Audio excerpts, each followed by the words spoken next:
বটদ্ৰ হাইডুবি গাঁৱৰ মানসিক বিকাৰগ্ৰস্ত যুৱক এজন 4 দিন ধৰি নিৰুদ্দেশ হৈ আছে।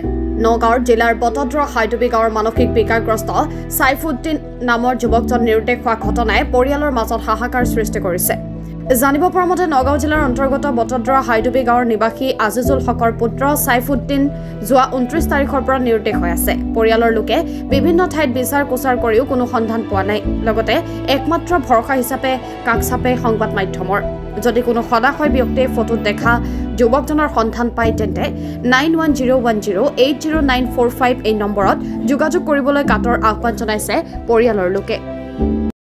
কি আছিল কওকচোন?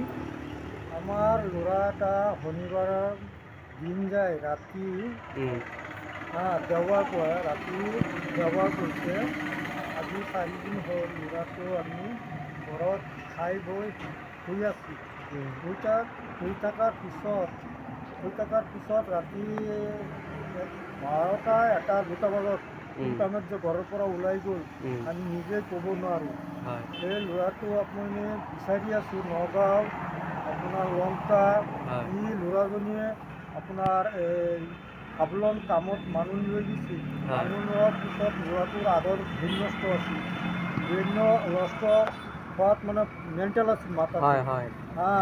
পিছত ল'ৰাটো যে আপোনাৰ হেৰি লংকাৰ পৰা আহি ঘৰত আহি মানে হেৰি হৈছে এই আপোনাৰ নিৰুদ্দেশ হৈ গ'ল। নিৰুদ্ধ হৈ গ'ল আৰু নিৰুদ্ধ যে হৈছে আপুনি মানুহটো বিচাৰি পোৱা নাই।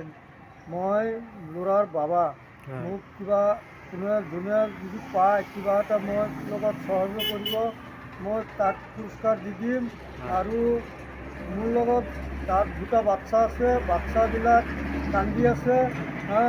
মানুহে আমাক অলপ সহায় কৰি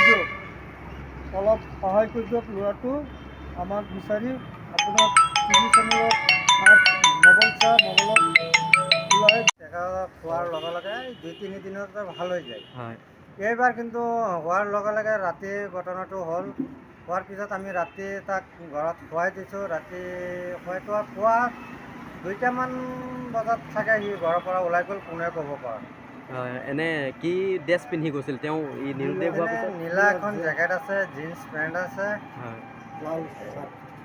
আপুনি ৰাইজক কি আহ্বান জনাব এতিয়া? ৰাইজক এইটো অনুৰোধ জনাইছোঁ, আপোনালোকে যদি কোনোবা খবৰ পায় অনুগ্ৰহ কৰি এই ল'ৰাজনৰ কণ দুটা শিশু আছে, এই শিশু দুটালৈ মন কৰি আপোনালোকে অলপ কষ্ট কৰি আপোনালোকে অলপ সহযোগ কৰিব বুলি অনুৰোধ জনাইছোঁ। ঠিক আছে। এনে যুৱকজনৰ নাম? সাইফুদ্দিন ইছলাম। সাইফুদ্দিন ইছলামৰ বয়স কেইবছৰ হৈছে তেওঁ? বয়স 30 বছৰ। মানসিকভাৱে অকণমান অসুস্থ ন? অকণমান অসুস্থ। সি মানে মানুহে এনে ধৰিব নোৱাৰিব যে ইমান অসুস্থ বুলি ধৰিব নোৱাৰিব। মানে সি মানে এনেকুৱা কথাটো বেছি কয়, যেতিয়া অসুস্থ হৈ যায় মানুহৰ লগত কথাটো বেছি পাতে। মানে বহুত আবল মানে বকি থাকে, সেইটোৱে আৰু বেলেগ আৰু এনে মানুহে ধৰিব নোৱাৰে যে সি এনেকুৱা অসুস্থ বুলি ধৰিব নোৱাৰে।